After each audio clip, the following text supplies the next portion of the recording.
You need to see this. Watch this video to the end.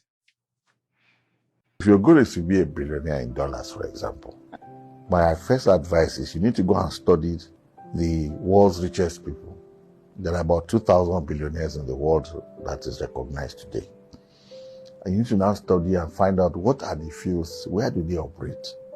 If you study that areas, then you can now based on where they operate, then you can now say, okay, where can I operate out of all of this? And what will be the scope?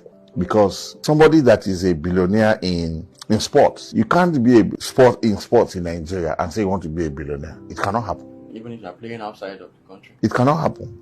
Players don't become billionaires in sports. And there is no player, even dead or alive, that is a billionaire in sports. The players that have become billionaires did not become billionaires from the sport. They became billionaires from the brand. Break it down more. Okay. I'll give you, there are 3 sports people today that are billionaires. Number 1 is Michael Jordan. Michael Jordan is arguably the best basketballer that ever lived. But he made only $90 million in his entire career as a basketballer. So how did he become a billionaire? 2 things. It wasn't even the shoes. From his career as a as a basketballer, a brand was created, Nike shoes, Air Jordan brand, in such a way that Nike pays him money every year based on how those shoes sell. And right now they pay him close to about $100 million a year. But that's not even what really made him a billionaire. The greatest wealth Michael Jordan has made in his life came when he bought a basketball team. So the money he made from the brand is what he used to buy a basketball team. And the team he bought for just about under $200 million. Today is worth over $2 billion.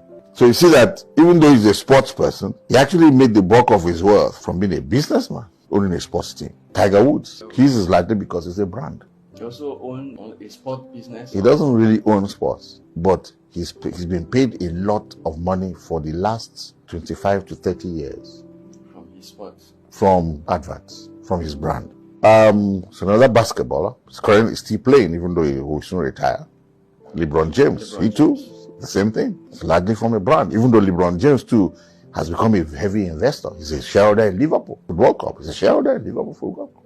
He's a shareholder in some other entities like that. So if you're a sports person in Nigeria, for example, if you don't have a global brand, you can't become a billionaire. And if you don't also leverage on that brand to have businesses that can create that kind of value, you can get there. Kindly follow us for more videos.